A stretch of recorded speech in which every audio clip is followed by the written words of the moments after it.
it and the consequences it's created in their life.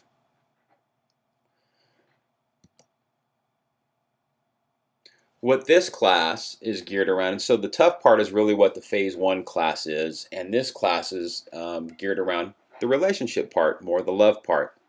So we mentioned to parents in the past that the phase one parent class is a requirement, a prerequisite before taking this phase two class. Because to do this phase two class and implement this in your relationship to your child without having the phase one fundamentals in place would actually contribute to enabling in enabling their problem.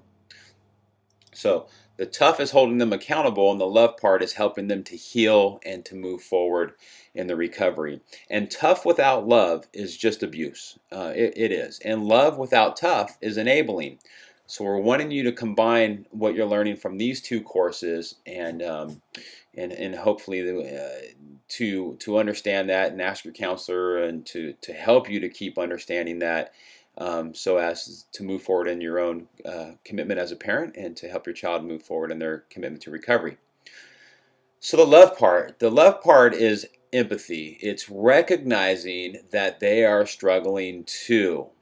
So why do we start off with this? Parents come in and they're justified in that they are frustrated, they are scared, parents are powerless, and sometimes just flat out angry, resentful, and tired. So, what we are helping you to also think about is that your child is struggling too, that your feelings of anxiety and frustration are valid, but your child is struggling too. And how do you support your child in their struggle when you're going through your own? And that is a tall order and it's challenging, but it is necessary and important. So, your child is having to let go of a relationship to intoxication, as I just mentioned, which creates grief and loss, sadness, bargaining, anger, denial. They're having to let go of their friends, make new friends, figure out how to cope. They're going through who am I? How do I see myself? How do I fit in? Will I be fun anymore? They're making huge changes in their development. And through that is anxiety, depression, confusion, grief, and it's a struggle. That's what's going on for them.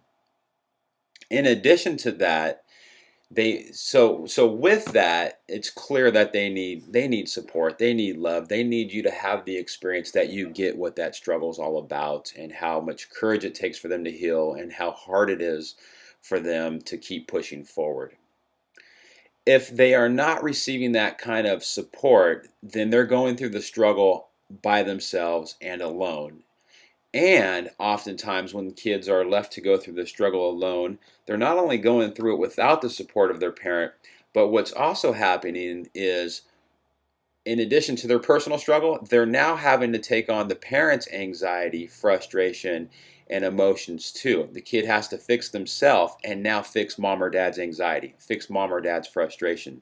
And now it adds to the work that they have to do. So it's important, as mentioned in phase one, at the end of the codependency presentations, that parents be involved in Al-Anon support groups. And there are specifically Al-Anon support groups for parents to get the support to be with other parents going through the same thing.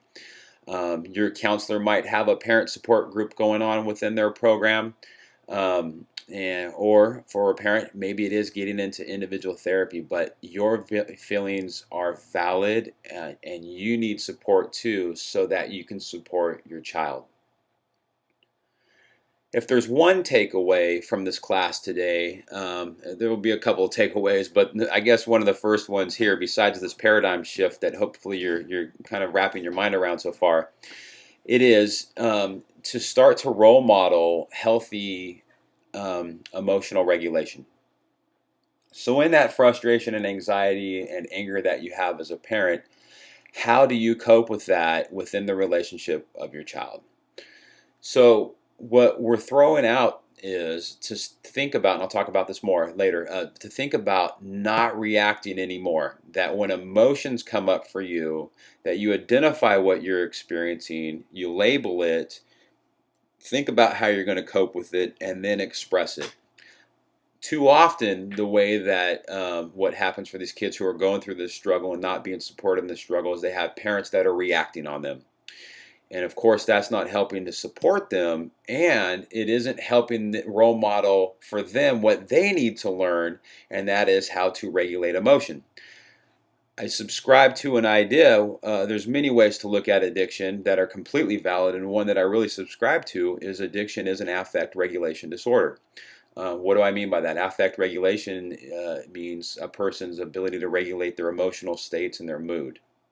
And 9 times out of 10, most mental health issues and most substance abuse issues have a component, and oftentimes a core component, of an affect regulation problem.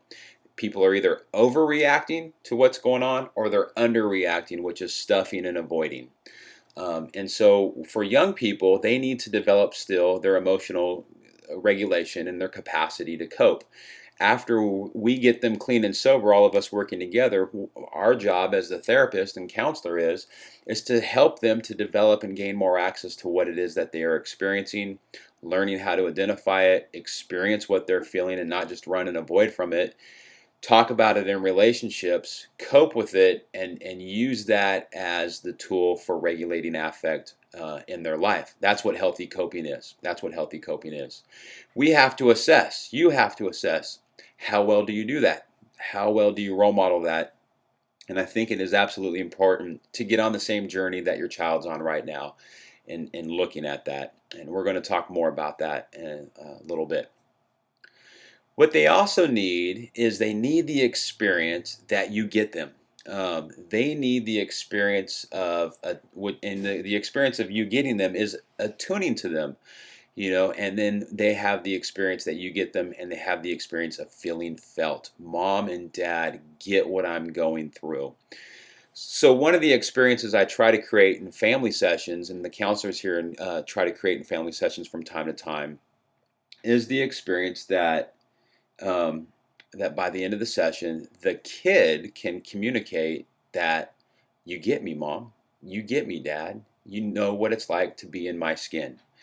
That is a very powerful experience for young people to have, for us as adults to have. We all need that in terms of our growth. When people have the experience of feeling felt, it unlocks them in their psychological and emotional development. It gives them permission to experience what they're experiencing and to move forward and be free from it.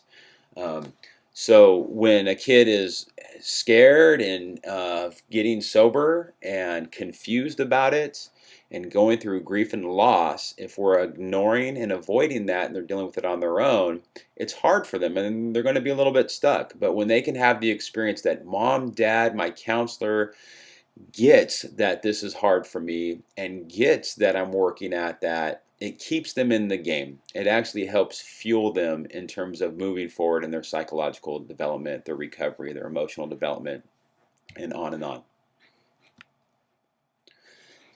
So